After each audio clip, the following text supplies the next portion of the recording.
ሰላም ቤተሰቦች እንዴት አላችሁ? ዛሬም በአዲስ ቪዲዮ ተመልሰናል ማለት ነው። በዛሬው ትምህርታችን ምንድነው የፊደሎች እዚህ ጋር እንታያላችሁ። ሁለት ፊደሎች ነው እዚህ ጋር ያሉት። የመጀመሪያው ሀ ነው፣ ሁለተኛው ደግሞ ለ ነው። በመቀጠል እንዴት ነው የምናደርገው? በለ የተመሰረቱ ቃሎችን እነዚህን በእያንዳንዱ የተመሰረቱ ቃሎች አሉ። አሁን ለምሳሌ የለቤት 7 ፊደሎች አሉ። ቃላቱ በእያንዳንዱ ፊደል በሰባቱ መስርተን እናያለን ማለት ነው። እነዚህን ትምህርቶች እስከ መጨረሻው ተከታተሉ። ይሄ እነዚህን አሁን እናያለን። መጀመሪያ ከየት ነው የምንጀምረው? ከነዚህ እንጀምራለን ማለት ነው። በተጨማሪም አሁን ኦንላይን እኛ ባላችሁበት አማርኛ መጽሐፍ ማንበብ ባላችሁበት ሆናችሁ በቀላሉ ከኛ ጋር መማር ትችላላችሁ።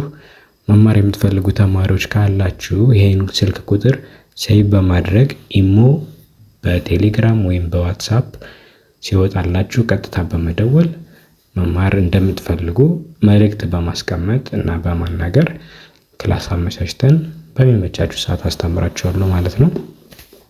ያው የመጀመሪያው ፊደል ይሄ ሀ ነው የሚባለው አይደለ? ሀ፣ ሁ፣ ሂ፣ ሃ፣ ሄ፣ ህ፣ ሆ። ሀ፣ ሁ፣ ሂ፣ ሃ፣ ሄ፣ ህ፣ ሆ። እሺ ይሄ ደግሞ ለ ነው። ለ፣ ሉ፣ ሊ፣ ላ፣ ሌ፣ ል፣ ሎ። እሺ ይሄኛው ለ ነው። አሁን ዛሬ የምናየው የማንን ቤት ነው? የለን ቤት በእያንዳንዱ ቃላቶችን መስርተን በአማርኛም በእንግሊዘኛም እንደዚህ ጽፈን እናያለን ማለት ነው። እሺ አሁን ይሄ እዚህ ጋር የመጀመሪያው ፊደል አንደኛ ፊደሉ ለ ነው። ለ። ይሄኛው ደግሞ በ፣ ሰ፣ ለበሰ። ለበሰ። ይሄ ደግሞ እዚህ ጋር በእንግሊዘኛው ለበሰ ማለት ድሬስድ ማለት ነው። ይሄ ወር ይሄ ድሬስድ።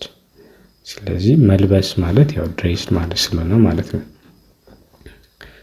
ሁለተኛው ለ። በሙሉ እነዚህ የመጀመሪያ ፊደሎች በሙሉ ለ ናቸው። ስለዚህ እናንተ ይሄን ለመለማመድ ምንድነው የምታደርጉት? ወረቀትና እስክሪብቶ ላይ በመጻፍ መለማመድ ትችላላችሁ። ሁሉንም ማለት ነው። ይሄ የለ ነው። ሁለተኛ ፊደሎች ደግሞ አሉ። የሉ ሲሆን እዚህ ጋር ነው። ይሄ የሊ ነው። ይሄ በላ የሚጀምሩ ቃላት ናቸው። ይሄ በሌ የሚጀምሩ ቃላት ናቸው። ይሄ ስድስተኛ ፊደል በል፣ ሰባተኛ ፊደል ደግሞ በሎ የሚጀምሩ አሉ ማለት ነው። ስለዚህ እነዚህም በሙሉ ነው የምናያቸው። በደንብ ተከታተሉ። እሺ እነዚህ የሆኑ ሶስቱም አንደኛ ፊደሎች ናቸው። ለ፣ ይሄ ገ፣ ይሄ ሰ። ለገሰ። እዚህ ጋርም ለገሰ። አንደኛ ፊደል ከሆነ አናባቢ ማንን ይጠቀማል ማለት ነው? ኢን ይጠቀማል። ወደ እንግሊዝኛ ጽፉት። ለገሰ፣ ለገሰ። ለገሰ ሚንስ ዶኔት ወይም ጊቭ ማለት ነው። አሁን ለገሰ ሂ ዶኔትድ ስንል ለገሰ እያለ ነው ማለት ነው።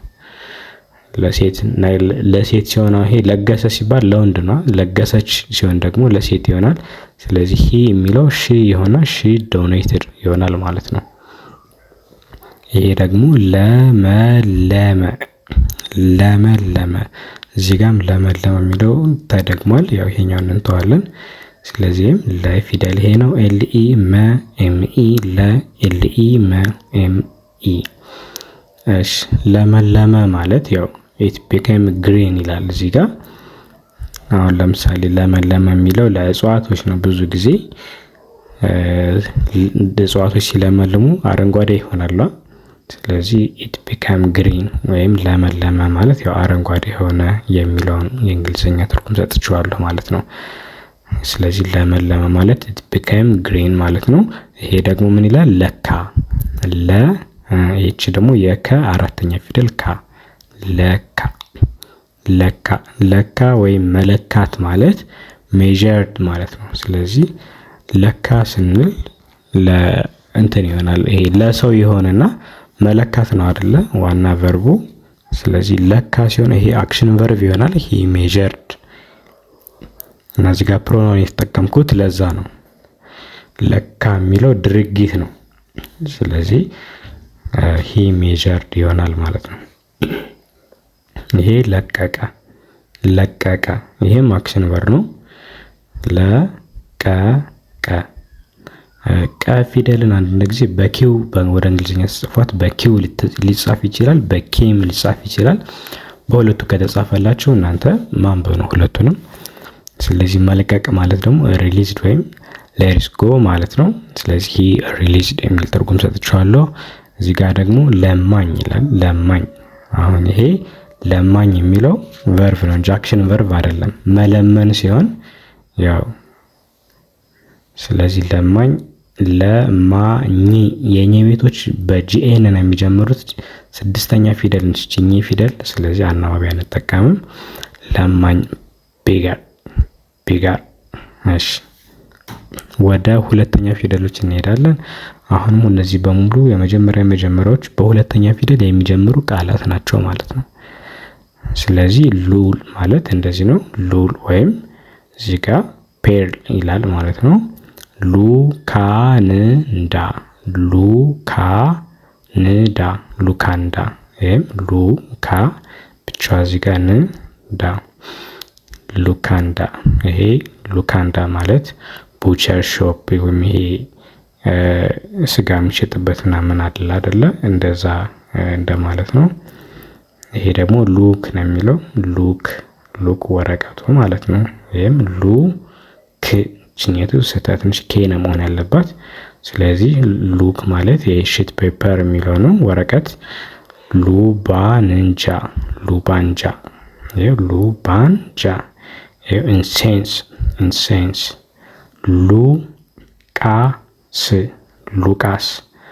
ሉቃስ ማለት ይሄ መጽሐፍ ቅዱስ ላይ ያለው ሉቃስ የሱን ስም ነው እዚህ ጋር የተጠቀምኩት ማለት ሉክ ዘ ኤቫንጀሊስት የሚለው ማለት ነው። ስለዚህ መጽሐፍ ቅዱስ ላይ የተጠቀሰው ሉቃስ ነው። ሉ ችኛቱ ፊደል የአ ፊደል አራተኛ ነች። አ ብለን የምናነባት። ቀጣይ ደግሞ ቺ ላ ይሄ ዊ ሉዓላዊ ሉዓላዊ ማለት ሶቨርጂን እንደማለት ነው። ሉዓላዊ ሀገር ሲባል ሶቨርጂን ካንትሪ ይባላል ማለት ነው። ኦኬ ይሄ ሊቅ ማለት ይሄም ሊቅ ነው። የቀ ቤቶች በኪው ይጻፋሉ ያልኳችሁ ልክ እንደዚህ ማለት ነው። አሁን እዚህ ጋር ደግሞ በኬ ተጽፏል። ይሄ ሊቀ መንበር የሚለው ቀ ፊደል በኬ ተጽፏልና በሁለቱም ተጽፎ ሊመጣላችሁ ይችላል። ሌትል እንደየሰው በኬ የሚጽፋለ በኪው የሚጽፋለ። ስለዚህ ሰው በሁለቱም ነገር መንገድ ሊጽፍ ስለሚችል አንዱን ብቻ ከመያዝ እናንተ ሁለቱን ማወቃችሁ መገኘት ጥሩ ነው ማለት ነው። ስለዚህ ሊቅ ማለት ኤክስፐርት ወይም ስኮላር ማለት ነው። ያው ኤክስፐርት የሚለው ሞርሊ ይገልጸዋል ማለት ነው። ይሄ ደግሞ ሊጥ ነው። ሊጥ ዱ እሺ ሊቀ መንበር ሊቀ መንበር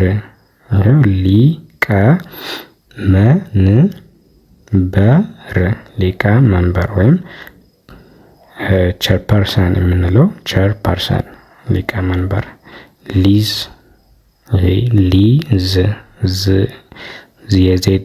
ዜድ የዘ ስድስተኛ ፊደል ስለሆነ አናባቢ አንጠቀምም። ሊዝ በእንግሊዘኛም ሊዝ ነው የሚባለው። ሊሞዚን ይህም ሊሞዚን ነው የሚባለው። ሊስትሮ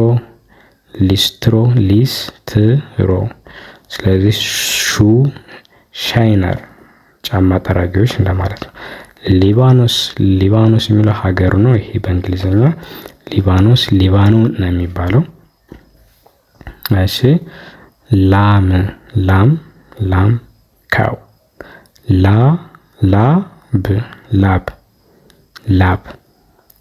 ላብ ማለት ያው በአማርኛ ስዊት ማለት ነው። ላከ ሴንት መላክ ሴንት ላከ። እሺ ይሄ ደግሞ የየ ሁለተኛ ፊደል ዩ ላዩ ማለት ነው። ከላይ ማለት ነው አይደለ? ዘ ቶፕ ኦር ዘ አበብ እንደማለት ነው። ላስቲክ ላስቲክ ማለት ራበር ወይም ፕላስቲክ በእንግሊዘኛው እሱ ማለት ነው። ላሜራ ላሜራ እዚህ ጋር ላሜራ ሜ አምስተኛ ፊደል ነች አይደለ? አምስተኛ ፊደሎች ኤም አይ ኢ መሀል ላይ አይም ሊጠቀም ይችላል። ስለዚህ አንዳንድ ጊዜ አምስተኛ ፊደሎች ላይ ኤም ኢ አንደኛ ፊደልም ኤም ኢ ነው ተብሎ የሚጻፈውና ጊዜን ለመቆጠብ ምናምን ሲፈጥኑ አንዳንድ ጊዜ ኤም ኢ አምስተኛ ፊደሎችን ብለው ሊጽፉት ይችላሉ። እናንተ ሁለቱንም ያዙትና በሁለቱም ሲጻፍላችሁ የማንበብ ልምዱን ማዳበር ትችላላችሁ ማለት ነው። ያው ላሜራ ማለት ይሄ ሜታል ሺት ማለት ነው ማለት ይሄ ላቲን የሀገሩ ስም ነው። ላቲን የሚባለው ሀገር አለ፣ የእሱን ነው ማለት ነው። እነዚህ ደግሞ አምስተኛ ፊደሎች ናቸው። ሌባ ቲፍ ሌሊት ይሄም ናይት ማለት ነው። ሌላ ይሄ ሌላ ማለት አዘር ወይም አናዘር ስትሉ ያው ሌላ እንደማለት ነው። ሌብነት ይሄም ቲፍት ነው። ሌንቲ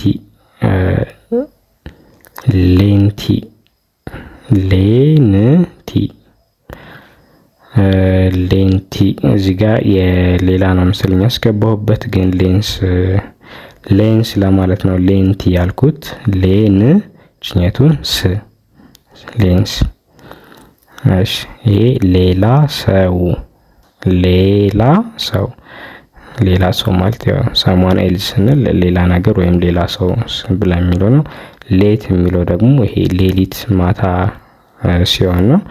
ይሄ ስለዚህ ናይት ታይም ሲሆን ጊዜን ሲገልጹ ሌት ትላላችሁ ማለት ነው።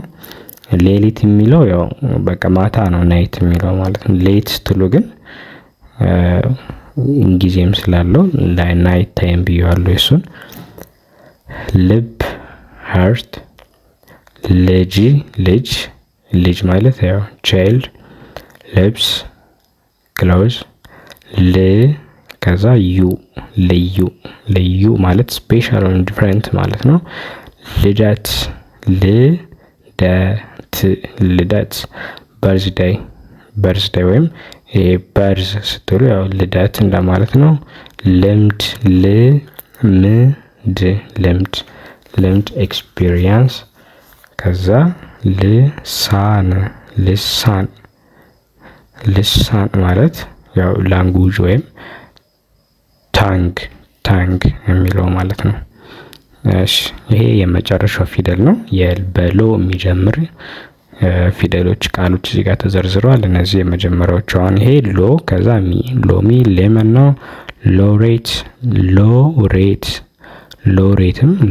ነው የሚባለው በእንግሊዝኛ። ሎተሪ ያው ነው። ሉካንዳ ይሄ በሎ ብዙ ጊዜ በስህተት መሰለኝ ያስገባሁት። ሉካንዳ ስንል ቅድም ሁለተኛ ሉ ላይ ያየነው ነው። ስለዚህ እቺ ከሉ ቤት ሁለተኛ ቤት ይሄኛው ሎካንዳ ብዙ ጊዜ እንደዛ አይጠራም፣ ሉ ነው። ይሄ የሎሚ መዓዛ ይላል። ሎሚ መዓዛ ያው ሎሚ የሚለው እዚህ ጋር ተጠቅመነዋል። ሎጥ የምንለው ይሄ መጽሐፍ ቅዱስ ላይ እሱ ጋር የተጠቀሰው ሎጥ የሚባል ስም አለ። ስለዚህ እሱ ነው። እዚህ ጋር ሎጎ ስንል ሎጎም በእንግሊዝኛም ሎጎ ነው ማለት ነው። ስለዚህ የዛሬው ትምህርታችን ይሄንን ይመስላል። እንግዲህ መማር የምትፈልጉ ተማሪዎች በግልጽና በቀላሉ ባላችሁበት ኦንላይን ከኛ ጋር መማር ትችላላችሁ። በአጭር ጊዜ በ2 ወር በ3 ወር ስንት ዓመት ሙሉ ያልተማራችሁትን በ2 ወር በ3 ወር ከኛ ጋር ክላስ ጀምራችሁ በቀላል ክፍያ ጊዜያችሁን በአግባቡ በመጠቀም በአጭር ጊዜ ደግሞ ማንበብ መጻፍ ስትችሉ በጣም ተአምር ነው የሚሆንባችሁ። ሳትፈሩ እናንተ ደግሞ ለዓላማችሁ ደግሞ ቆራጥ ሆናችሁ ከኛ ጋር በመደወል እኛን በማግኘት ትምህርታችሁን በመከታተል ያልካላችሁበት የጨለማ ህይወት ያው ወደ ብርሃን ወደምታስቡት ወደምትመኙት በአጭር ጊዜ መምጣት መቀላቀል ትችላላችሁ ማለት ነው። ይሄ መጨረሻ ሐሳቤ ነው። ይህን ቪዲዮ ደግሞ ላይክ በማድረግ ኮሜንት ሐሳባችሁን ደግሞ ከወደዳችሁን አስተያየታችሁን በመስጠት አበረታቱን። እናመሰግናለን። መልካም ጊዜ